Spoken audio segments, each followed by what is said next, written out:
Hello guys! Welcome to my vlog! For today's video guys, magluluto ako ngayon ng tinolang halaan or tawag nito tuway ba to guys? Ayan. Naka-offer po to siya ngayon sa Nesto, kaya bumili ako. 5.99 lang siya per kg. Kaya ang dami po nito guys. Ayan o, makikita ang dami na niya. Kaya ngayon, gagawang inday kulasan nyo ng tinolang halaan. Kaya yan guys. Una, gawin natin, maghihiwa tayo ng kamatis. Ayan. Hiwain natin ng maliliit. Ayan. Bilisan lang natin kasi magluluto din pala ako guys ngayon ng aking, gulo din ako ng puto. Kamunting kahoy na puto. Ayan guys. Gusto nating hiwain ang sibuyas. Alam niyo guys, mahilig ako sa maraming sibuyas. Kaya siguro, parang na-adapt ko na yung mga ibang lahi na napakahilig ng sibuyas. Ayan. Parang hindi ko na gusto yung kunti-kunti lang yung sibuyas na, muntik pa mahiwang aking kamay. Nadamay pa, mayroon pa. Sus ko, muntik ko mahiwang kamay ko guys. Sa sobrang, sobrang talim ng kutsilyo ni Jocelyn. Ayan, muntik ko, ayan Nagmamadali ako guys kasi magluluto din ako ng aking Yan, kailangan natin kuskusin muna para matanggal yung mga dumi-dumi. Katulad ng pagkukuskus natin sa ating mga balat. Sarot, kung nagkukuskus. Yan guys.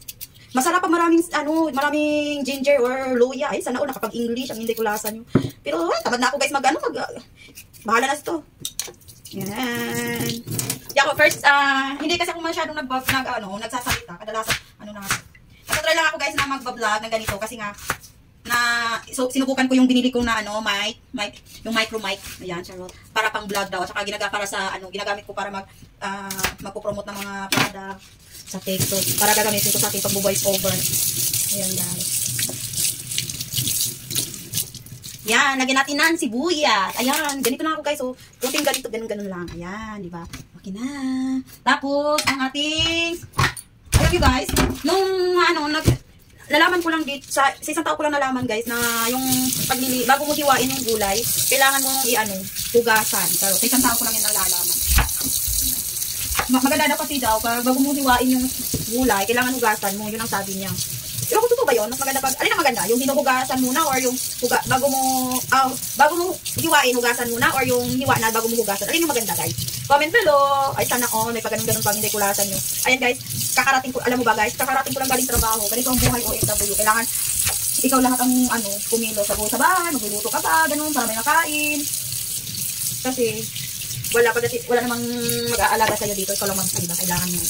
Guys. Pagkatapos ito guys, ayan, nahugasan ko na ang lahat, ayan. Tapos ko nang hinugasan, ayan, nahiwa ko ng aking pechay, at yung mga sangkap, ayan. Punta naman po tayo dito guys, sa ating, guys, lagyan na natin ng, olive oil, ayan, para dyan natin igisa ang ating mga sangkap. Una natin gisahin guys, ay yung, pag mainit ang mantika, saka natin igisa yung ating, ayan, hindi ko na hinintay na mainit yung mantika guys.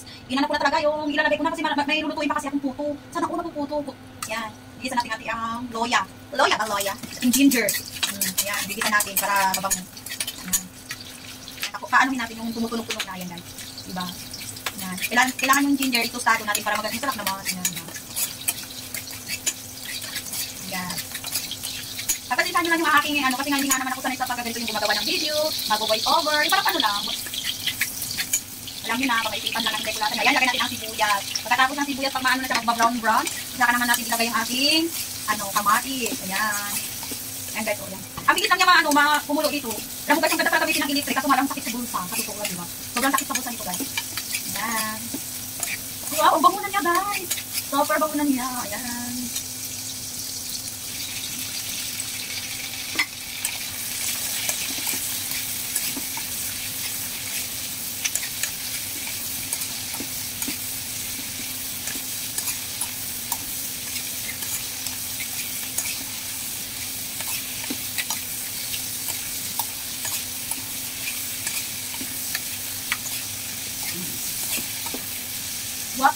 Bango-bango na ni God. Ayan.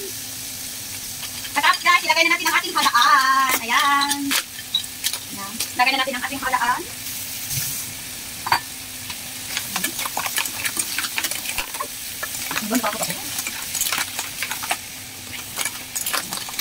Ayan.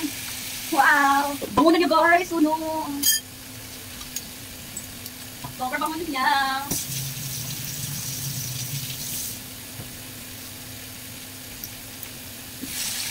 Tapos lagay natin ang ating pichay guys. Pagsama-samahan ko lang kasi mabilis lang daw mayari yung pati sibuyas lahat pagsama-samahin na natin yan. Kakatas din yan. Hindi ko nilagyan ng tubig kasi nga kakatas din naman yan. Kaya tara, hitayin na lang natin yan guys sa maluto. Guys, guys. Ayan na guys. Ang sarap na niya guys. Ang bango-bango na niya guys. Ayan, luto na siya. Oh. Tinikman ko guys. Hindi ko siya nilagyan ng asin ha. Pero maalat-alat na siya.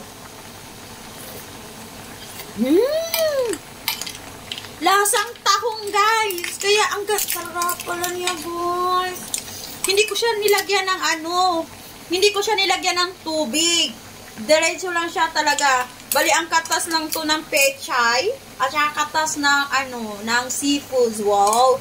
Ang sarap-sarap niya, guys. Oh, no. Hindi ko akalain. Ang ganda pala nito. Ang sarap niya. Dapat pala dinamihan ko na. 1 day offer lang pala naman to. Yummy. Wow. Wow, sarap niya guys. Ayan. Ito lang yung kakainin ko. Hindi na ako magra-rice. Ayan. Okay, bye-bye. Ayun, wow. Sarap niya.